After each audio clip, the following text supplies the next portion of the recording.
Pod Populi, podcast for the people. I'm running on nothing but faith.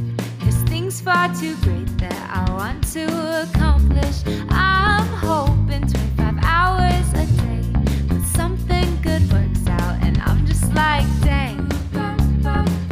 Think everything's gonna be okay. Yeah, I'm like, dang. Think you might just know the way. I'm like, dang. Welcome to Dang. Dang. My name is Todd Bridges. And I'm Bettijo Bridges. And we're talking today about what things that we wish we have known in our 20s. Yes, advice that we would give to our younger And you know selves. something? I wish that I would have listened to what my mother was telling me in my 20s as a teen. You know, growing up as a teen, you think that your parents don't know anything. That's true. You think they don't know what they're talking about. You think that, oh, she doesn't understand. This is a different era. But we forget that our parents was once in their 20s also. I think that's what we forget, you know. And for me, I wish I would have listened to everything my mom told me, because everything she said came to pass, came to be true, you know. I can't tell, as much as I hate to admit it, you are, like, not that, I don't hate to admit that you're right. I hate to admit that my parents were right. Yes. About so many things. Oh, yeah. And that's the thing, is that when we're kids or when we're growing up, we're like, oh, my mom doesn't, what is my mom talking about? She doesn't know what she's saying. She doesn't understand this era in it. But I think that it doesn't matter what era it is. You know, there are basic things that rules we need to learn to do. Do you know what I do to try to build credibility with the kids with that, though? What? Because I remember when I was about 14 or 15, feeling just like what you're describing, where my parents just don't get it. And they don't, and I really did feel like they did not understand. I really did. And I remember spending some time, I don't know if I wrote it in my journal or what, but I made a commitment to myself that I was going to remember what it felt like to be 15 when I was a parent. So sometimes what I'll say to my kids when they're fighting against me, I said, listen, I know you don't think I know what's going on, but I made a promise to myself when I was 15 that I would remember what it felt like to be 15, because I felt like my parents just didn't get it. And I remember what it felt like to be in high school and to be that age. And I am still telling you that what this advice I'm giving you is sound and you really should follow it. But, you know, it's up to you. Well, yeah. That's how I do it. So, and I feel like they are a little more apt to listen to me when I say it like that. Well, I think that kids today, though, I was happy because today, when I went home to see my kids, Spencer said something to me. What did he say? He said to me, he says, I've listened to everything you said, and I've done it that way in my life. It's turning out great. He goes, how old is Spencer now? I can't. 26. He'll be Okay. 27. I keep wanting to say 27. But So I'm like, wow. And I forgot what I had said, you know. Yay. But he said that, you know, things that I was told him Starting to to learn. he's learning. Well, he's that. in his late 20s. Yeah, and he said that I was right about a lot of stuff, you know, that I was telling him. Most of it I was right about. And because I just gave very sound advice too, like that. But I also, you know, would tell them often, like, hey, man, you know, you got to, you know, make sure you watch it for this, that. But I remember telling him something that, even driving, I said, hey, whenever you're in the right lane and you're driving straight, you see somebody, honk at them, because chances are they don't see you. And it's true. They usually don't see you. That's why a lot of You collisions. mean like a pedestrian? No, people who are in a parking lot coming out. Oh. If you don't honk at them, you honk at them so they see you. Because if you don't honk at them, they'll just come out. Almost a Interesting. lot, they just come out and you end up T-boning them. And he said I was right about that, you know. But a lot of things, you know, in life growing up. How satisfying to have that confirmed by him. You know, I don't think I was satisfied. I think I was happy that he listened, you know. And a lot of times I do believe that, you know, my mom was right about, I would say 95% she was right about. Yeah. You know, she would tell me Mom was a things, very and I smart didn't listen sometimes, and, you know, and I got trouble for it, or something else happened bad. And the great thing about it is that, you know, I can look back and know that she was right. The other thing about parents that I think is important for people to understand is that, especially teens, is that they are that person in your life that really just has your best interest at heart. Yeah, that is true. That's exactly true. They don't get much out of, you know, like you, especially as a teen, you're so dependent on them that it's not like they want anything from you other than for you to be happy. Yeah, and I can't say that's all parents, but the majority Right. of us are that way. Yep, The majority absolutely. of us are that way. You know, we want the best for our kids. I don't want my kids to have to take the same stumbling blocks that I took to get to where I got to, to avoid those stumbling blocks. It's just like if someone, today, if someone tells me, hey, don't go down that street, there's a lion down there, I'm going to say, okay, whether I believe him or not, I'm going to take this road because it's probably safer. I'm not going to risk chancing it because it may be. So I think to sum it up, what we're saying, the advice we're giving is listen to your parents and listen to other people. Learn from other people's mistakes. Yes, right? That's the key. That is the key. Okay. A lot of times kids don't, they think that, I'm not going to make that same mistake, but you end up in the same situation, you're probably going to make a worse mistake. Yeah, you got to learn from others. Yeah. I have a brother who was really good at doing that. Okay. So the next piece of advice I would give to myself is to just be a little bit more calm about like the choices that you're making. Be more, go with what you want, right? Don't go just with some, don't necessarily, when you have a choice, like obviously you can go ask people for advice and things like that, but you got to listen to what you want inside and go with that. Go with your gut, I guess it's such a cliche thing to say. And I think sometimes it's hard to understand how to do that. But I guess what I'm trying to say is the decisions, they feel so heavy, but sometimes it's not like the weight is not they shouldn't be as heavy as I think that we feel like they are. That sometimes it's just make a choice and go down that path, because either path is going to lead you through, there's going to be good things and there's going to be bad things, right? On either path. I heard a story recently about a father and a son. They were hiking or they were lost. I can't remember what the impetus was, but they were traveling and they'd come to this fork in the road. And the son was like, they weren't sure which way to go. And the son was like, I feel like we should go left. And the dad was like, you know what? I kind of feel like we should go left too. And they both went left, and pretty quickly they hit like a cliff, like a big drop. And it was like obvious that left was the wrong choice. So they went back and they went right. And they were talking on that path, the son was saying to dad, why do you think like we both felt like we were supposed to go left? Why would we both been led the wrong way? And the dad was like, well, maybe it was a tender mercy of God to let us see really quickly that was the wrong way, so that we could feel good about going the right way, especially if you're like lost and you're trying to get back. Like it would be really hard to keep traveling down that road and feeling like, oh, you know what? I wonder if maybe we should have taken that other one. I wonder if we should have taken that other one. And so by going the one way and quickly going, oh, this is wrong, and going back, it was such a mercy from God to say, hey, now you're going the right way. And I think that especially when we're facing choices, I believe God has a plan for us and that he won't let us go too far off track. So make a choice, head down that path confidently and give it your all, and just know that you'll be corrected if it's wrong. Well, yeah. And that if you face challenges and hard things, it's because there's going to be challenges and hard things either way. Yes, and that's the thing. The problem is that kids don't think there are going to be challenges and hard things. I think you're absolutely right about that.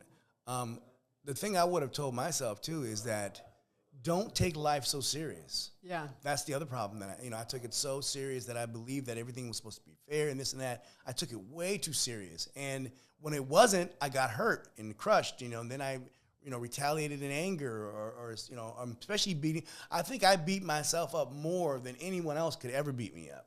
Yeah. And that's where I have learned that I'm going to make mistakes, and it's okay if I make a mistake. It's how I recover from that mistake that'll make me who I am, not how someone's going to see me. And not to care about what people think about me. I don't care about that anymore. And I think that sometimes kids today, they're like, don't talk too loud. We're going to get embarrassed. Oh and my gosh, I think you did just strike on a very big one. Yeah, not caring. Like the quicker you can get to not caring about what other people think of you. That's right. The happier you will be. Yeah, because they're not going to pay your bills. They're not going to do this and that. And I think that the problem is we care too much about how someone feels about us. And it's like, to me, if you feel a certain way bad about me, then you're not my real friend. Right. You're not. If you're my real friend, then, you'll understand that, I make mistakes. We've all made mistakes, and you keep moving forward. So lately I've been thinking a lot about being comfortable and happy inside my own head. Oh, yeah.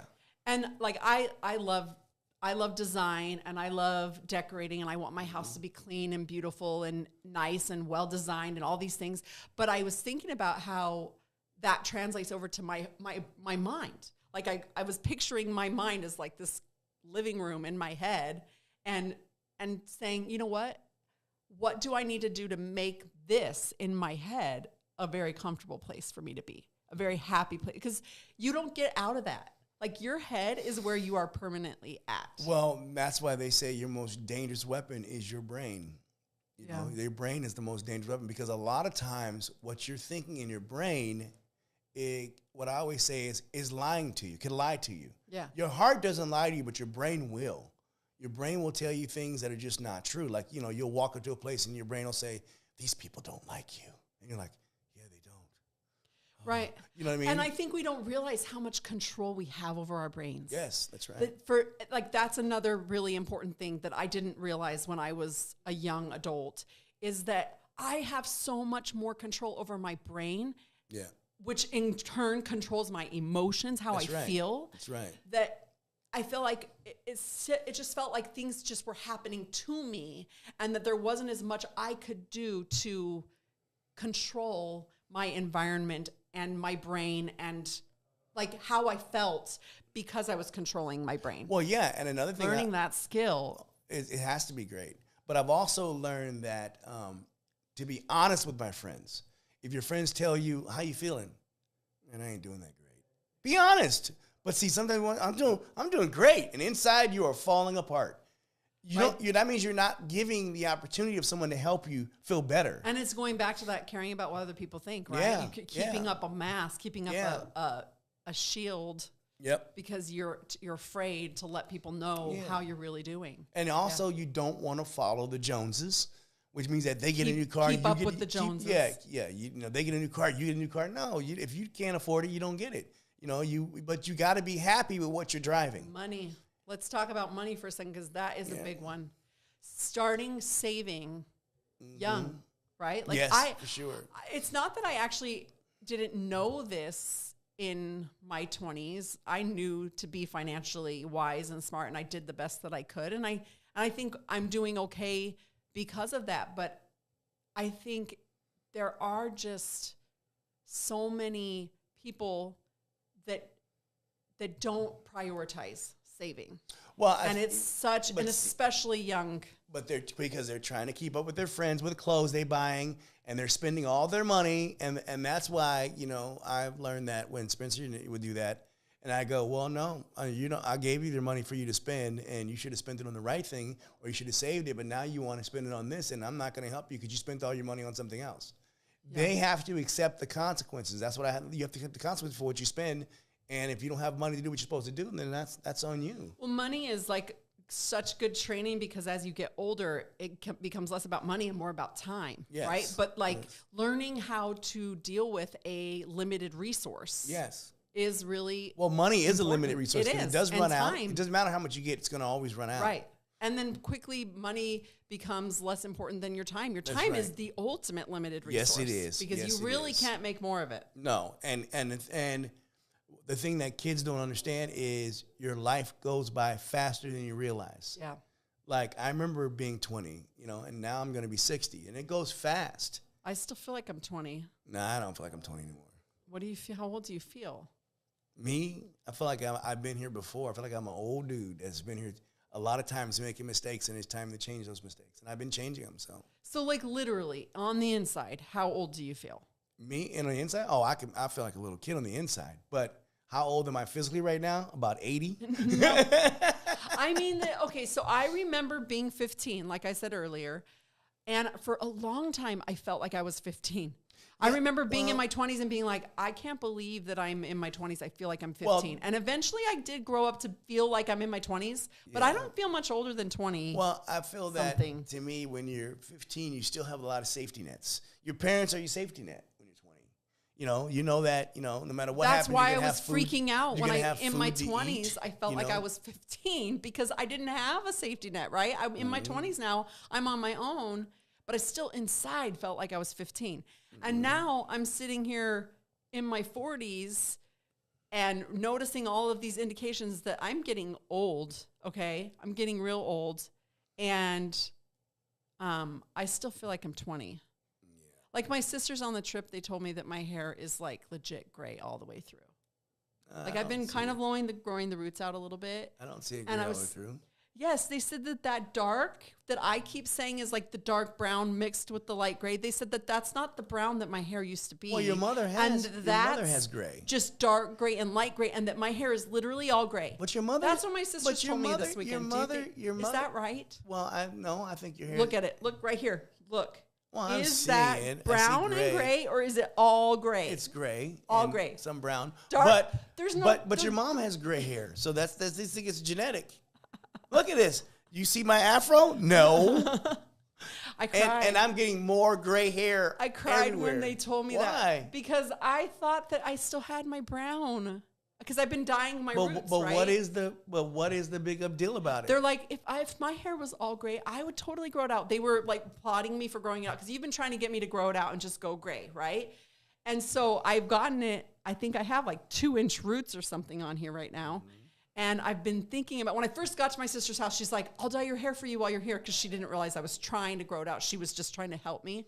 Mm-hmm. And she's so sweet. And I was like, oh, yeah, that might be nice, because I don't know if I can deal with this. I'm trying to grow it out. And then when she heard I was trying to grow it out, she was like, oh, you should definitely keep growing it out. Grow it out. Grow it out. If I had all gray like you have, I would grow it out. And I'm like, I don't have all gray. What are you talking about? No, you do. But it's okay, though. What's wrong with that? I thought it was brown with a little bit of gray mixed in. And she said, no, it's dark gray and light gray, but all gray. But what's wrong with it being gray, though? I don't understand that. What's bad about that? Because I feel like I'm 20.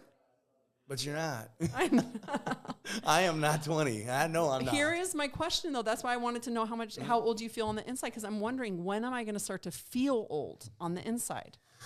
Well, for me, what made me feel old is going places with the kids and the things that they're interested in, I have no interest in. That's not really what I mean. Yes, it is for me. Because I feel like that too. But then again, I still inside feel like I'm 20. But then again, I play video games, so. I asked this at a funeral. I just went to a funeral for my brother, his wife's mom. It was tragic and sad, and she'd had a pretty long battle with cancer, and I was thinking how she was so young to be passing away. And at the funeral, I was doing the math of how old she was, and she was 75. And I was thinking, that is young to die, but it's also kind of like a respectable, it's young for a long woman to life, die. Yeah. right? Yeah. Like, I think she probably, I was still just cut off guard by that she was too young, right, to go. But I was sitting here going, you know what, to be, like, if we're just talking about numbers, if somebody passes away at 75, I don't think people say, oh, they were just so young to go. Do you feel like that? Or do you feel like it's about, where you could start looking on the lookout for it? But then again, though, it's because of cancer, right? Right, it was that's cancer. Something, and that can it kill, was too and young. that can kill anybody differently. But it just, it was one of those, like, bells in my brain going, you're old, wake up, like, you are getting old. And I asked my parents, they were at the funeral with me, and I said, do you, when am I going to start to feel old on the inside? And my mom said she still doesn't feel that much older than 20. And my mom is in her 70s. So I wonder if you just feel like I don't feel like 20 I'm in my forever. 20s. No, I feel like you feel like you're in your 30s? No, I feel like I'm in my 40s. You feel like 40s. Yeah, Maybe definitely. I'll catch up. Maybe I'll start to feel like I'm in my 40s I soon. definitely feel like I'm in my 40s. I'm in my 40s. Some of the things that people want to do, I don't have no interest in. But it also could have to do with the fact that I've been working since I was 5 years old. It could be that too. I've thought about that sometimes. Yeah. It is really interesting that you started in on life so much younger because of that. That it kind of forced you to grow up really fast. Well, it forces you to be an adult, and I don't know. I think that the thing that I wish I would have told myself is, first of all, don't take life too serious, and second of all, is like, don't take things so personal. You know what I mean? Don't let people get you ruffled up. Don't take anything they say because they don't know who you are. They don't care who you are. And at the same time, who cares what they think? That's what I had to learn is not caring what people think. And that was, I think, because you've noticed it. Like I said, some of the things people will say about you online is terrible. Yeah. It's mean. It's ruthless with the things they say. Yes. But it's like that person has the nerve to say something crazy. And if probably look at them, they're probably like, hey, yeah.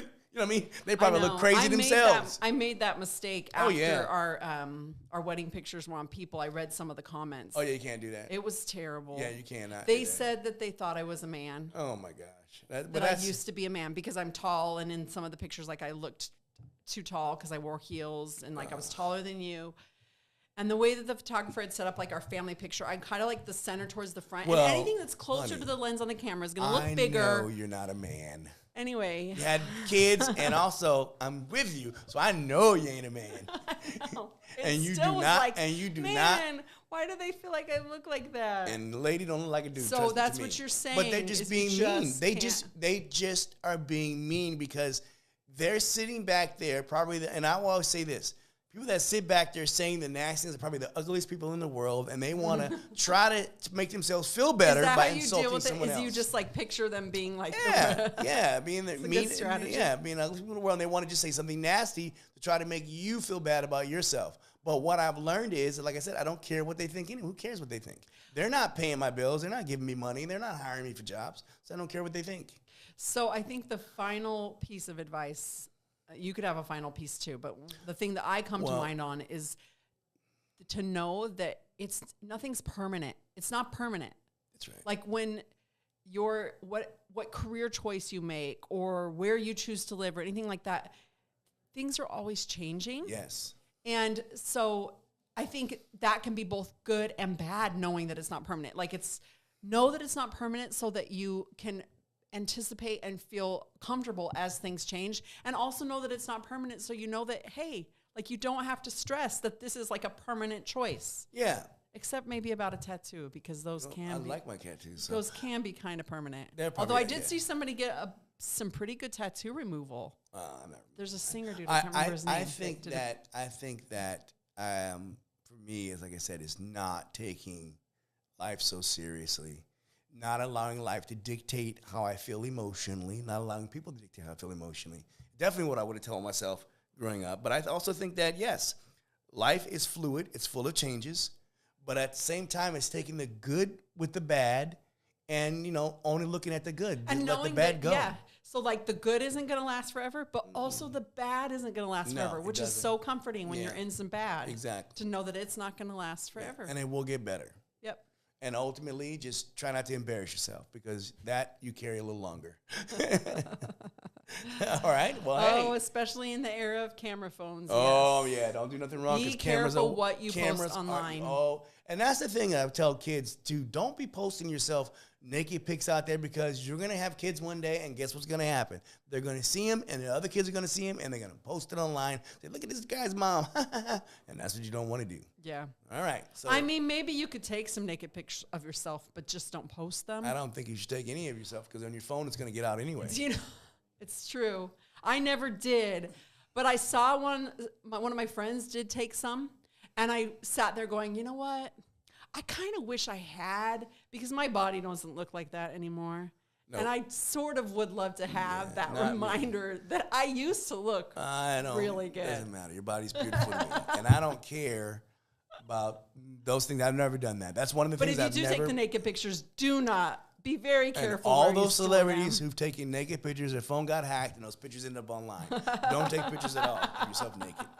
Your boyfriend knows what you look like, or your husband knows what you look like, and sees you every day. Absolutely never text naked pictures to anyone. Keep it to yourself.